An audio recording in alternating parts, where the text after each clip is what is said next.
Something big is starting to take shape in Foxborough, and the more these pieces start moving, the more it feels like this is not just some ordinary offseason. Excited. This team attacked key weaknesses, added more toughness, opened the door for new internal battles, and at the same time sent a loud message that they might be nowhere near done yet. And that is exactly what should have Patriots fans locked in right now.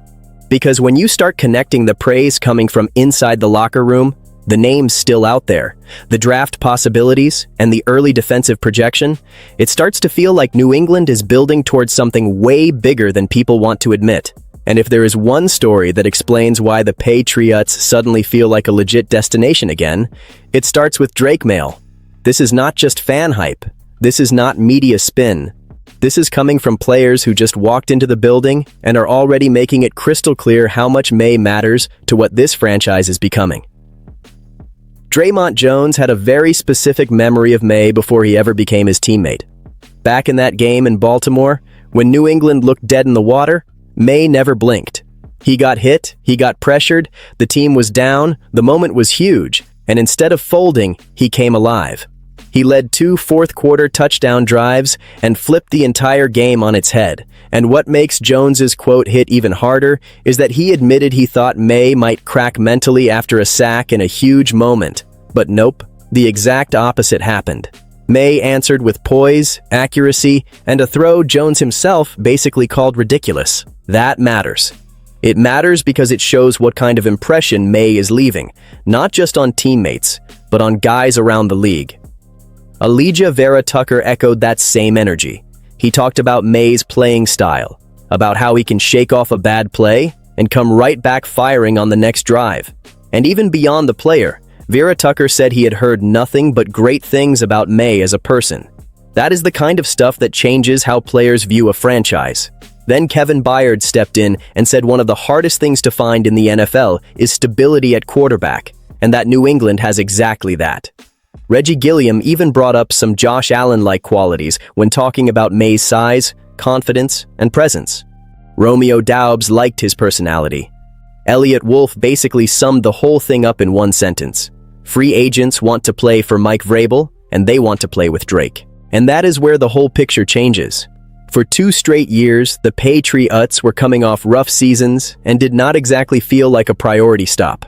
Now, that conversation is changing, and when the conversation changes around your quarterback, the ceiling of your team changes with it. But here is where things get even more interesting, because if the first big signal of this offseason is that New England is becoming a place players actually want to be again, the second signal is all about what this team could still do to make this defense even nastier. And one name that makes a ton of sense in that conversation is Bobby Okareka. The logic is pretty simple. This defense lost important pieces at multiple levels. Kye Riss is gone. Anfernee Jennings is gone. Kalavon Chason is gone. Jalen Itavier is gone. Jalen Hawkins is gone. So even with some strong additions and a core that still has talent, there are still spots that clearly need reinforcement. Linebacker is one of them. That is why the idea of bringing in Okareka feels so intriguing.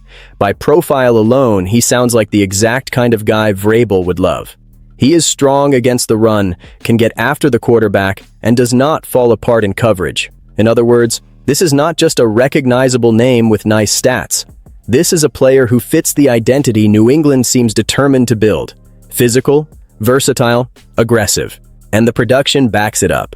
In 2025, Okareka posted 143 tackles, 78 solo, 6 passes defended, 2 interceptions, and a sack.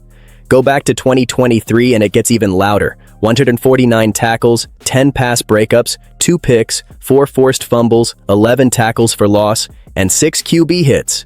That is not just active, that is impact all over the field. Now imagine putting that next to Spillane. Suddenly the middle of the defense looks a whole lot different, stronger, more reliable, more capable of setting the tone physically.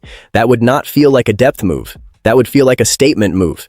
The kind that tells everybody this team is not trying to just patch holes, they are trying to raise the whole unit's level. And that is what should get fans talking.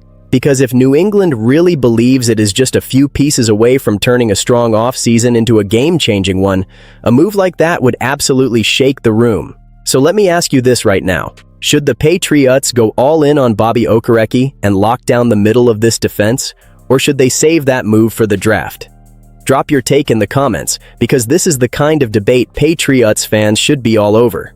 And speaking of the draft, that is where the next layer of this story starts to heat up. Because if free agency helped reset part of this defense, the draft could be the next swing that pushes this whole thing even further.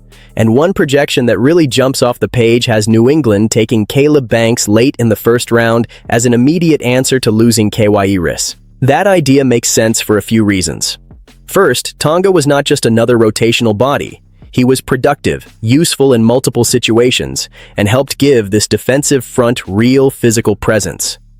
With him now in Kansas City, New England has a very real need to find somebody who can step in and eventually become more than just a placeholder. That is where Caleb Banks enters the conversation. In Garrett Podell's CBS Sports mock, the Patriots hold on to pick number 31 and use it on the Florida defensive lineman, partly because he projects as someone who could fill that void while bringing even more athletic upside to the table. And that is why this idea is so fascinating. Banks has the kind of frame that immediately grabs attention. At 6'7" and 265 pounds, he would bring serious size to the line, especially as a pass-rushing weapon. In 2024, before a foot injury derailed the following season, he flashed real production. 21 total tackles, 7 for loss, 1 pass defended, 1 fumble recovery, 2 forced fumbles, and 4.5 sacks in 12 games. For a player with that kind of build, that is the type of upside that makes coaches dream big. Now yes, the injury matters. You cannot ignore that. The Patriots would obviously need to feel great about where he is physically before making that kind of investment. But if they do, then this would feel like a calculated swing, not a reckless one. It would be the kind of move you make when you believe your coaching staff can polish the rough edges, especially against the run, and unlock something special over time. And that is exactly why this idea fits the current moment. If New England wants another real shot at matching what it accomplished in 2025, it cannot just keep plugging holes. At some point, it has to take big swings on players who can change the unit's entire upside. Caleb Banks feels like that kind of swing. And when you start putting all of this together, the departures, the additions, the names still in play, the draft projections, the picture of what this Patriots defense could look like in Week 1 starts getting a whole lot clearer. Even this early, the shape of the unit already suggests identity, experience, and room for even more growth. Up front, Milton Williams, Christian Barmore, and Corey Durden give you an interesting base. Williams and Barmore bring strength against the run and pressure up the middle, while Durden currently looks like the early favorite to fill that opening left by Tonga. On the edge, Harold Landry and Draymond Jones give you a veteran duo with experience and savvy, even if that room still feels like one of the clearest spots for another major addition. Losing Jennings and Chason hurts, especially after Chason led the team in sacks, but Jones helps soften that blow. At linebacker, Spa Lane and Christian Ellis project as the early starters, mostly because of all the turnover. And that circles us right back to the Okareka conversation, because linebacker still looks like one of the most obvious places where New England could make this defense tougher and more complete. Then in the secondary, things feel much more settled. Christian Gonzalez, Carlton Davis, and Marcus Jones give the Patriots a cornerback trio with real stability, while Craig Woodson and Kevin Byard could become one of the more dependable safety pairings in the league. Byard brings major experience and direct familiarity with Vrabel, while Woodson steps into year 2 with momentum already on his side. So what does all of this really tell us? It tells us the Patriots already have a foundation, but it also tells us that with 1 or 2 more smart, aggressive moves, this defense could go from promising to flat-out dangerous.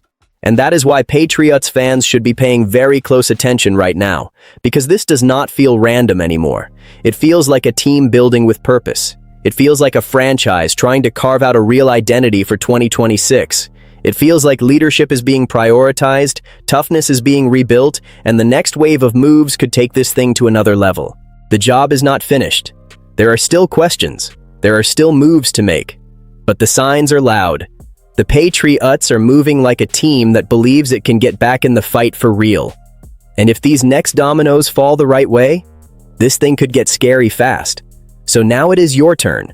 Are the Patriots building a defense that can become a real problem in 2026, or do they still need one more huge move? Sound off, share this with another Pats fan, and let's talk about it.